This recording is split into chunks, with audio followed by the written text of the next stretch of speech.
최근 아프리카 가봉이라는 나라에서 쿠데타가 일어나 봉고 대통령이 가택연금이 되었다라는 뉴스를 접하게 되었습니다.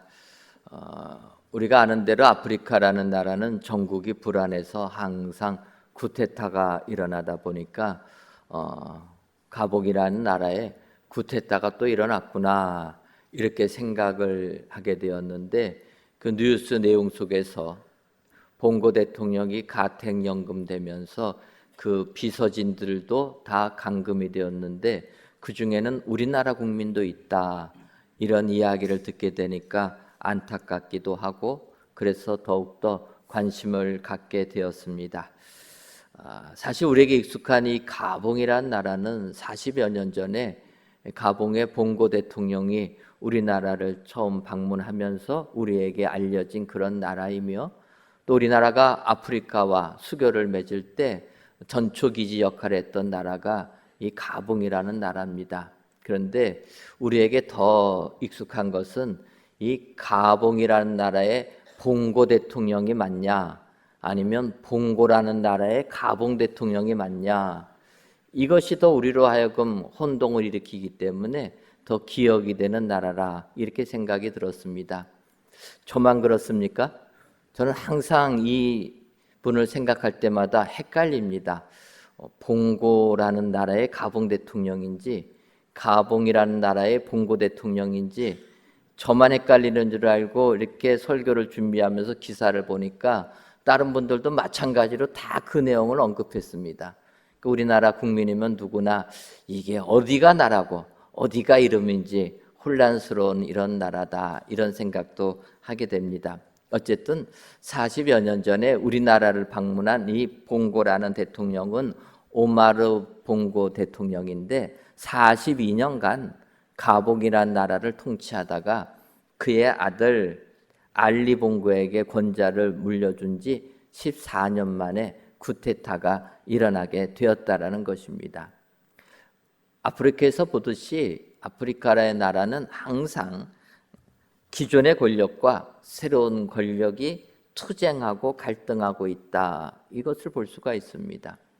그래서 어찌 보면은 우리가 접하는 성경의 역사도 마찬가지라 인간이 사는 모든 조직 속에서는 이 기존의 권력과 또 다른 권력이 항상 충돌하고 있다라는 것을 알 수가 있습니다. 이제 출애굽기 1장을 보게 되면 우리가 아는 대로 야곱과 그의 자손들이 먹고 살기 위하여서 애굽으로 피난 나오게 됩니다. 그런데 이들이 애굽에 머물게 되니까 생육하고 불어나 번성하고 매우 강하여 온 땅에 가득 찼다, 이렇게 표현을 하고 있습니다. 그러니까 가나안에 살던 이스라엘 민족들이 애굽에 내려와서 살다 보니까 번성했다라는 것입니다. 이렇게 번성하게 되니까 요셉의 은혜를 알지 못하던 애굽 왕들, 그들을 하나의 적대 세력으로 보게 되는 것입니다. 그래서 이스라엘 민족들이 힘을 갖지 못하도록 핍박을 하는데, 그 마지막 결정판이 이제 오늘 읽었던 출애굽기 1장 22절에 나오는 내용입니다. 22절을 보면 그러므로 바로가 그의 모든 백성에게 명령하여 이르되 아들이 태어나거든 너희는 그를 나일강에 던지고 딸이거든 살려두라 하였더라.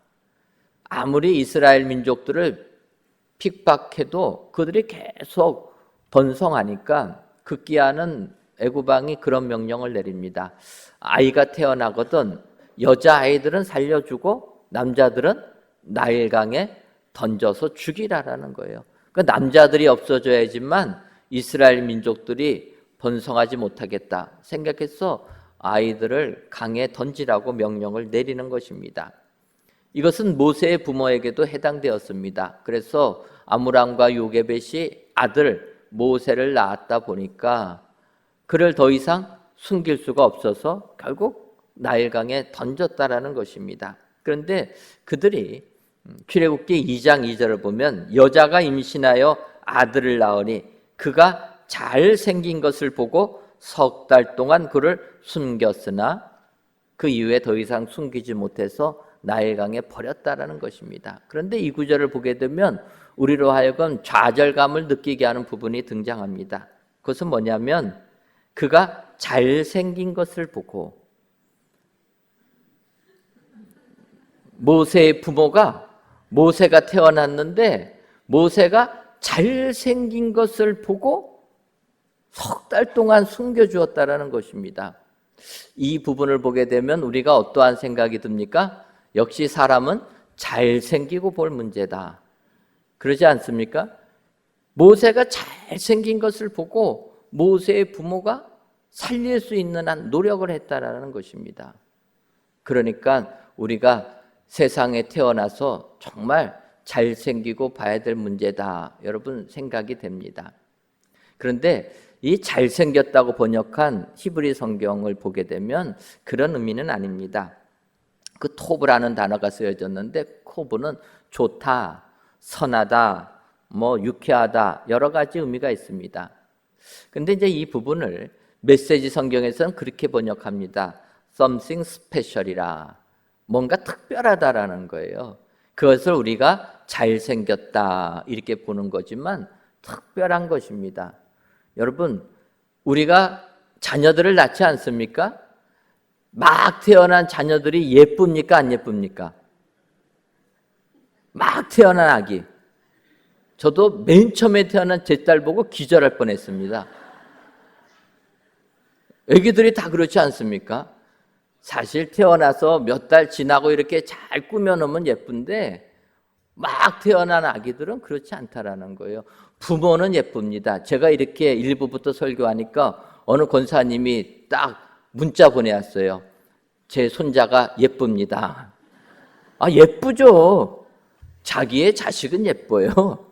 남이 볼 때는, 제가 얘기하니까 사진까지 보냈어요. 저보고 동의하라고. 여러분, 아기들 태어나면 다 예쁘지만 그건 부모의 주관적인 생각인 겁니다. 객관적으로 보게 되면 아직 머리털도 없고 얼굴도 붓고 피부도 좋지가 않습니다. 예쁘다고 보기가 어려운 거예요. 그런데 모세의 부모는 모세를 보고 잘생겼다고 표현하는 겁니다. 그것은 뭐냐면, 모세가 태어났는데 모세를 보니까 뭔가 특별한 게 있다라는 거예요. 특별하다라는 겁니다. 특별하기 때문에 그를 그렇게 죽일 수가 없었다라는 것입니다. 오늘 귀한 예배를 드리신 사랑하는 성도 여러분, 여러분들이 잘생긴 것으로 통해서 이 자리에 나왔다면은 아마 이 자리에 계실 분들은 거의 없으실 것입니다. 그러나 여러분들은 하나님 앞에서 특별하기 때문에 오늘 이 자리에 나온 줄 믿습니다. 오늘 귀한 예배를 드리시는 모든 성도님들, 진정으로 애굽 왕은 아이를 나일강에 던지라 명하지만 하나님의 은혜를 받은 모세는 그 명에도 불구하고 강에서 구원을 받아 위대한 민족의 지도자가 되었다라는 것 기억하시고, 오늘도 모세처럼 하나님이 베풀어 주시는 은혜를 받아서 세상을 이기시는 은혜의 모든 성도님들 되시기를 주님의 이름으로 축원합니다. 그렇다면은 모세가 받은 은혜는 어떠한 은혜입니까? 먼저는 상자에 담김 받는 은혜입니다. 출애굽기 2장 3절을 보면 더 숨길 수 없게 되매 그를 위하여 갈대 상자를 가져다가 역청과 나무진을 칠하고 아기를 거기 담아 나일강과 갈대 사이에 두고, 이렇게 얘기합니다. 모세의 부모가, 모세가 뭔가 특별하기 때문에 바로 애굽의 왕의 명령을 실행할 수는 없었습니다. 하지만 석 달이 지나니까 더 이상 숨길 수가 없어서 이제 그를 갈대 상자에 담아 가지고 그를 나일강에 두었다라는 것입니다. 근데 여기서 모세는 갈대 상자에 담기게 되었다라는 것입니다. 근데 이 상자라는 단어는 테바라고 이야기하는데, 이것은 노아의 방주 때 방주라고 사용된 단어가 이 테바라라는 것입니다. 노아의 홍수 때 방주, 그것도 테바고, 모세가 담겨졌던 나무 상자, 그것도 테바라라는 거예요. 그러니까 이러한 테바에 담겨지는 것이 축복인 줄 믿습니다. 그럼 우리가 아는 대로 이 테바의 특징은 무엇입니까? 테바는 스스로 움직일 수 있는 동력이 없는 배가 테바라는 거예요. 일반적인 배는 젓는 노가 있어서 그들이 원하는 방향으로 가는 게 배입니다. 그래서 우리가 여객선을 타도 원하는 목적지까지 사람들을 데려다 주지 않습니까? 배는 이렇게 스스로 원하는 곳을 찾아가는 게 배인데, 이 테바라는 것은 그 동력이 없는 배를 말하는 것입니다.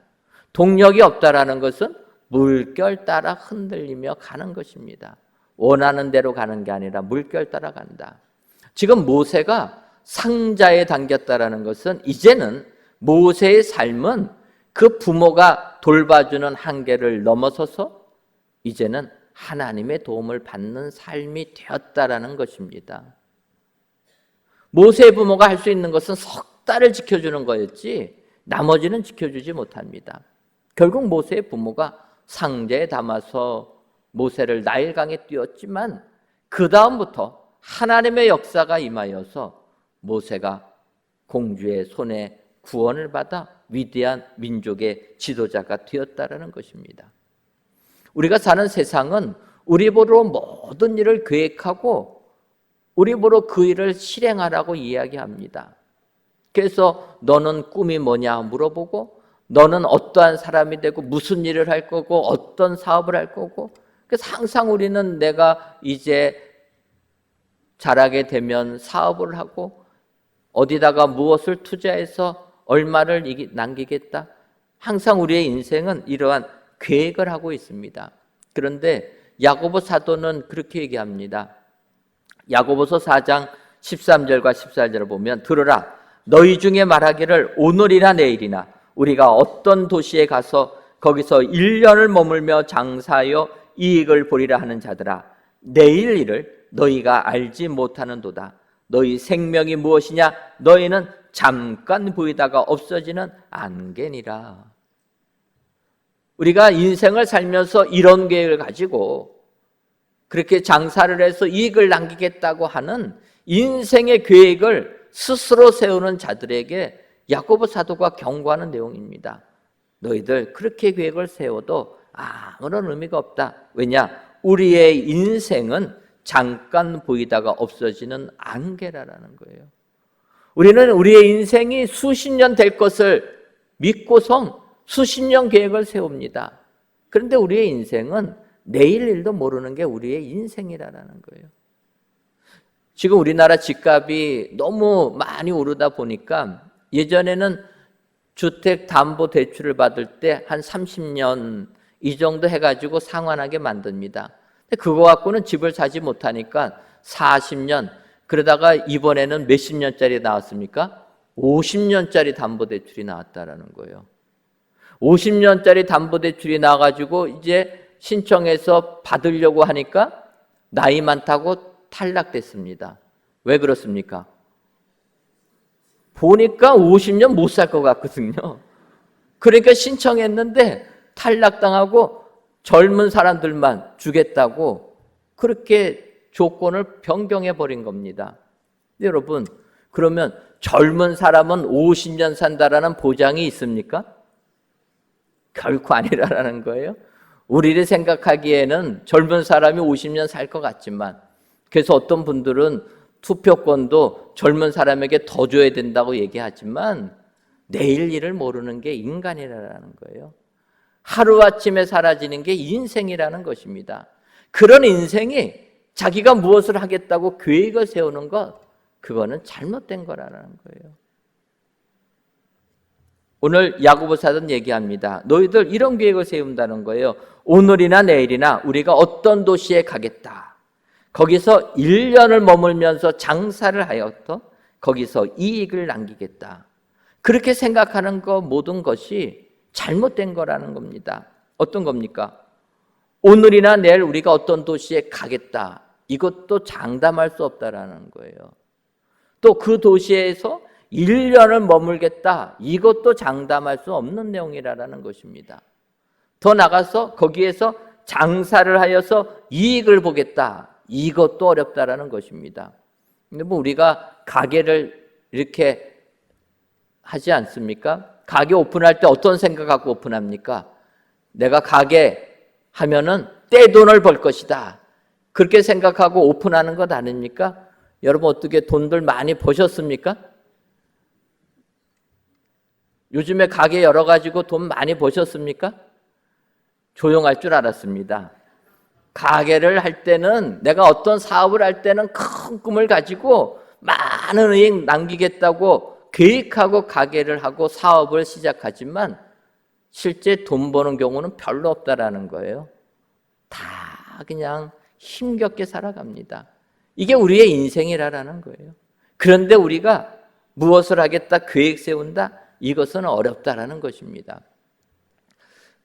이번 여름에 저희 교회가 캄보디아 선교를 다녀왔습니다. 하나님의 은혜로 저희가 프놈펜 인근의 지역에 가서 복음을 전하다가 올해 처음으로 시엠리 근처까지 교회에 가서 복음을 전했습니다. 그런데 이렇게 시엠리 쪽을 가다가 보니까 충격받은 게 있습니다. 그것은 시엠리비에는 앙코르와트라는 위대한 문화유적지가 있습니다. 그래서 전 세계 사람들이 앙코르와트를 방문해서 그 사원을 보면서 인간들이, 인류가 이렇게 위대한 건축물을 만들었구나 탐복하는 이런 문화유산이 있는 곳인데, 이번에 우리나라에서 시엠리까지 가려고 하니까 직항편이 없습니다. 항공기 편이 코로나를 지나면서 취소가 된 거예요. 그래서 시엠리까지 가는 항공편이 없어서 결국은 우리 교회도 프놈펜까지 갔다가 시엠립으로 내려갔습니다. 제가 시엠립에 가보고 놀란 것은 그렇게 관광객이 많은 그 시엠립 도시가 한 산에 있다라는 거예요.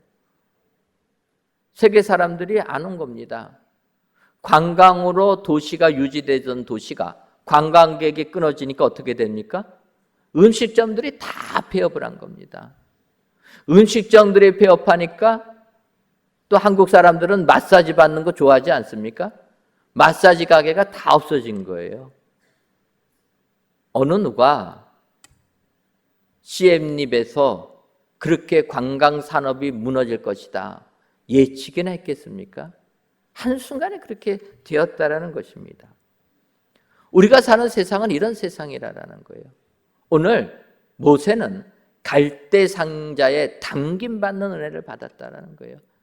이제는 그가 갈대 상자에 담아지게 되어서 인간의 생각이 아니라 강물이 흐르는 대로 흘러지는 것, 그때 하나님께서 역사하시는 줄 믿습니다. 여러분, 사람의 생각으로 우리가 움직이는 것이 아니라 하나님의 은혜로 옮겨지는 것, 마치 모세처럼 갈대 상자에 담겨져서 나일강에 뛰어지는 그 삶이 진정한 축복의 삶이라 여러분 기억하시고, 오늘도 이런 은혜를 받으셔서 모세처럼 위대한 신앙인들이 다 되시기를 주님의 이름으로 축원합니다. 다음으로 모세가 받은 은혜는 끝까지 살핌받는 은혜입니다. 4절을 보면 그의 누이가 어떻게 되는지 알려고 멀리 섰더니 이렇게 얘기합니다. 모세의 부모는 모세를 갈대 상자에 담아서 나일강에 띄워놨습니다. 그런데 그 모습을 그의 누이가 되는 미리암은 어떻게 되는지 알려고 멀리 서서 끝까지 보고 있었다는 거예요. 끝까지 보살핌 받는 게 최고의 복인 줄 믿습니다. 한 번 보살핌 받고 두 번 보살핌 받는 게 아니라 끝까지 보살핌 받는 것, 이것처럼 귀하고 복된 것이 어디 있습니까? 예를 들면 다윗에게는 요나단이라는 귀한 친구가 있습니다. 우리가 다윗과 요나단의 우정을 이야기하지 않습니까? 그도 그럴 것이, 요나단은 사울왕의 아들인데 사울왕은 다윗을 죽이려고 했다라는 거예요. 그럼에도 불구하고 다윗과 요나단이 친구가 되어서 서로가 서로를 위해주고 사랑해주는 이런 귀한 친구의 관계를 유지했다라는 것입니다. 그런 가운데 사무엘상 20장 41절을 보면 요나단이 다윗에게 이르되 평안히 가라. 우리 두 사람이 여호와의 이름으로 맹세하여 이르기를 여호와께서 영원히 나와 너 사이에 계시고 내 자손과 내 자손 사이에 계시리라 하였느니라 하니 다윗은 일어나 떠나고 요나단은 성읍으로 들어가니라. 사울 왕이 죽이려고 할 때 마지막으로 다윗과 요나단이 헤어지는 이런 장면입니다. 그때 그들이 하나님 앞에 맹세하는 거예요. 영원히 나와 너 사이에 하나님이 계시고 내 자손과 너의 자손 사이에 하나님이 계시다.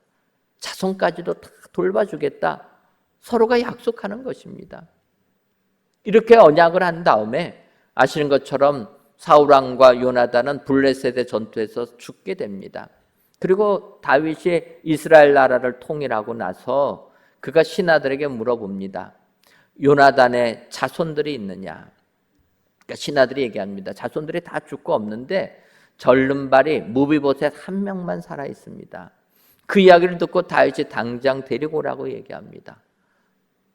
그리고 무비보셋 여느 왕자와 같이 함께 자기와 함께 식사할 수 있도록 무비보셋의 권한을 회복시켜 주었다라는 거예요. 왕자같이 여겨 주었다라는 것입니다. 이렇게 무비보셋을 돌봐주다가 다윗이 아들 압살롬의 반란으로 인하여서 쫓겨나가게 됩니다. 석 달 만에 왕궁에 돌아와 보니까 나에게 반대했던 사람들이 누군가 살펴보니까 무비보셋이 모호한 태도를 취했다라는 거예요. 그것을 듣고 다윗이 상처는 받았지만 아버지 요나단과 한 약속이 있기 때문에 그 무비보셋을 용서해 줍니다. 인정해 주었다라는 거예요. 이처럼 다윗은 무비보셋을 돌봐줍니다. 그러다가 이제 3년 조금 더 지나다가 이스라엘 나라에 큰 가뭄이 오게 됩니다.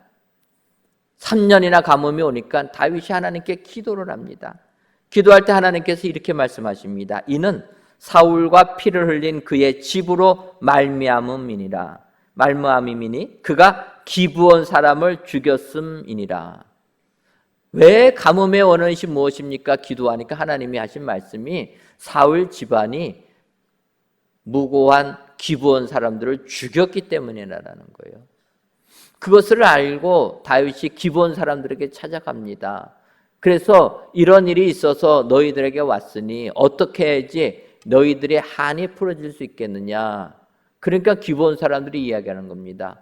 우리의 한은 돈 준다고 해결되는 게 아니고 무고한 우리의 형제들 사울이 죽였으니까 우리도 똑같이 그의 목숨값 받기를 원합니다.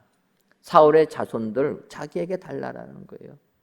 이때 사무엘하 21장 7절을 보면 그러나 다윗과 사울의 아들 요나단 사이에 서로 여호와를 두고 맹세한 것이 있으므로 왕이 사울의 손자 요나단의 아들 무비보셋은 아끼고 기브온 사람들이 생명 달라고 할 때 다윗은 무비보셋을 아꼈다라는 거예요.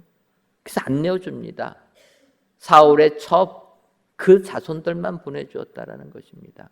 여기서 보게 되면 다윗은 무비보셋을 끝까지 살펴주었다라는 것입니다. 끝까지 살핌받은 무비보셋 생명을 유지할 수 있게 되었다라는 것입니다. 여러분, 우리가 세상 살 때 가장 축복받는 것은 끝까지 보살핌 받는다는 것입니다. 하나님은 우리를 이렇게 보살펴 주시는 줄 믿습니다. 예수님께서 이 땅에 오셨어도 마지막 때에 성경은 그렇게 얘기합니다. 자기 제자들을 사랑하시되 끝까지 사랑하시느니라. 우리 예수님은 하나님의 택한 자들을 끝까지 사랑하시는 분인 줄 믿습니다. 오늘 예배 드리시는 저와 여러분들, 우리 주님께서 끝까지 보살펴 주심으로 여러분들의 삶 속에 하나님 주신 축복을 내려주실 줄 믿습니다. 모세처럼 이같이 끝까지 살핌받는 은혜를 받으셔서 험한 세상 믿음으로 이기시는 저와 여러분들 되시기를 주님의 이름으로 축원합니다. 마지막으로 이 모세가 받은 은혜는 불쌍히 여김받는 은혜입니다. 출애굽기 2장 6절을 보면 열고 그 아기를 보니 아기가 우는지라 그가 불쌍히 여겨 이르되 이는 히브리 사람의 아기로다 이렇게 얘기합니다. 아는 대로 바로의 딸이 목욕하러 나일강에 왔다가 상자를 발견합니다. 그 상자를 발견하고 열어보니까 그 아기가 울고 있었다. 그때 그 공주가 모세를 보고 불쌍히 여겼다라고 얘기하는 것입니다.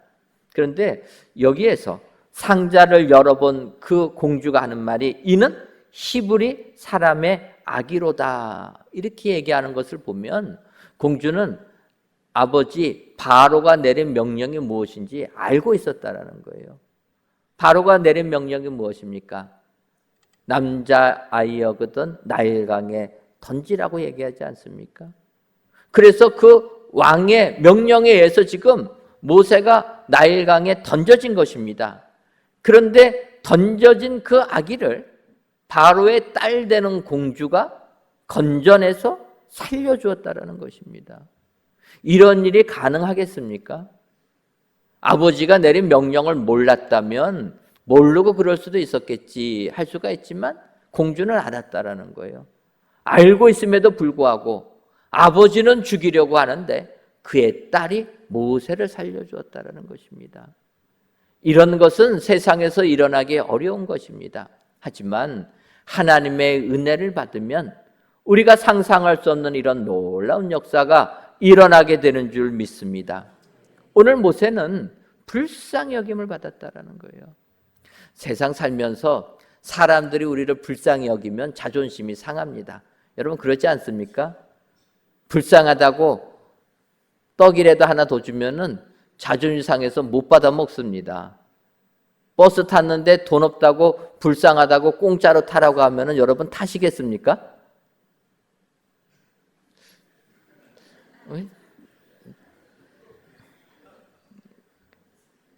안 타셔야 되는 거예요. 그 자존심 상하는 문제 아닙니까? 세상에서 불쌍히 여김 받으면은요 조금 편할지 몰라도 자존심 상합니다. 하지만 하나님으로부터 불쌍히 여기는 것은 축복이 된다라는 거예요. 지금 공주는 모세를 보고 불쌍히 여깁니다. 사실 세상에서 이렇게 불쌍히 여겨도 목숨을 건질 수가 있습니다. 세상에서 세상 권력자가 불쌍히 여기면 그래서 세상 넉넉하게 살 수가 있습니다. 우리가 아는 대로 에스라가 포로 귀환한 다음에 그렇게 고백하지 않습니까? 에스라서 9장 9절 보면 우리가 비록 노예가 되었사오나 우리 하나님이 우리를 그 종살이하는 중에 버려두지 아니하시고 바사 왕들 앞에서 우리가 불쌍히 여김을 입고 소생하여 우리 하나님의 성전을 세우게 하시고 그 무너진 것을 수리하게 하시며 유다와 예루살렘에서 우리에게 울타리를 주셨나이다. 에스라의 고백입니다. 바사 왕들의 불쌍히 여김을 받으니까 절망하던 그들이 새 힘을 얻어서 예루살렘 성전을 건축하고 성벽을 재건했다라는 것입니다. 세상 왕의 불쌍히 여김만 받아도 이런 역사가 일어나는데 하나님의 불쌍히 여김을 받는다면 우리는 세상 넉넉하게 이기게 될 줄 믿습니다. 하나님의 아들 되신 예수님이 이 땅에 오셔서 우리를 이렇게 불쌍히 여기신다라는 거예요. 마태복음 15장 32절을 보면 예수께서 제자들을 불러 이르시되 내가 무리를 불쌍히 여기노라 그들이 나와 함께 있은지 이미 사흘임에 먹을 것이 없도다 길에서 기진할까 하여 굶겨 보내지 못하겠노라. 예수님이 무리를 보시면서 하신 말씀입니다. 예수의 말씀을 듣겠다고 따라온 그 수많은 무리들 주님과 함께한 지 이미 사흘이 되었는데 먹을 것이 없다라는 거예요. 그래서 그들이 길에서 기진할까 하여 굶겨 보내지 못하겠다. 이게 주님의 마음이라는 것입니다. 여러분, 우리가 예수님 믿고 주님 따르다 보면은 세상적으로 먹고 살 게 없을 때가 왕왕 있게 된다라는 거예요. 그렇지만 이들처럼 우리 주님, 우리가 먹을 것이 없으면 그들이 길에서 기진할까 하여 굶겨 보내지 못하겠다. 이게 주님의 마음이라는 겁니다. 차마 그들 굶겨 보내지 못하겠다. 이게 주님의 마음입니다. 우리가 예수님 믿고 믿음 생활하면 우리의 상황을 주님이 다 아시는 줄 믿습니다. 다 아시기 때문에 차마 그들을 숨겨보내지 못하겠다라는 거예요.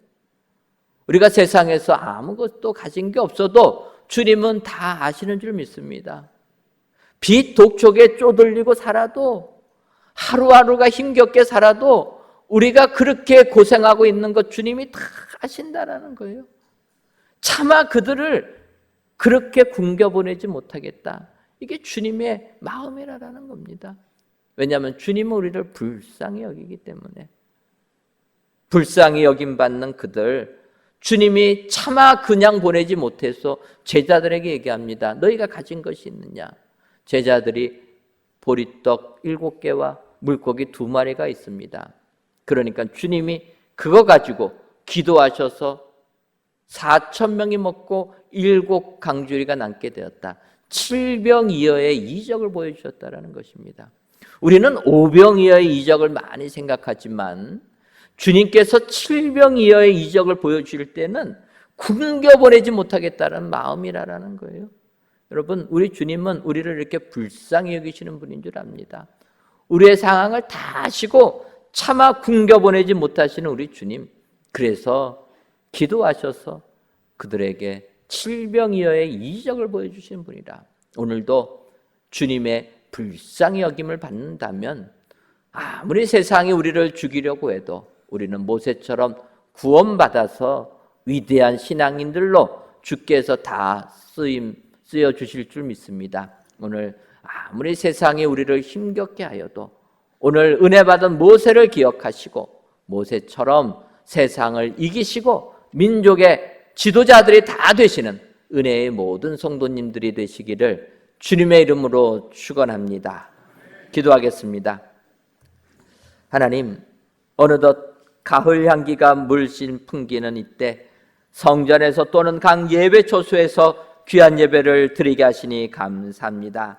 이 시간 아들은 나일강에 던지라는 제목으로 말씀을 주셨사오니 우리가 사는 이 세상 아무리 우리를 죽이려고 해도 모세가 받은 그 은혜를 기억하여 세상을 이기는 저희들 되게 하여 주옵소서. 모세는 상자에 담김받는 은혜, 끝까지 살핌받는 은혜, 불쌍히 여김받는 은혜를 통하여서 물에서 건져지는 축복을 받았사오니 오늘도 이 같은 은혜를 주어서 험한 세상 이기는 은혜의 모든 성도님들이 되게 하여 주옵소서. 예수님의 이름으로 기도하옵나이다. 아멘.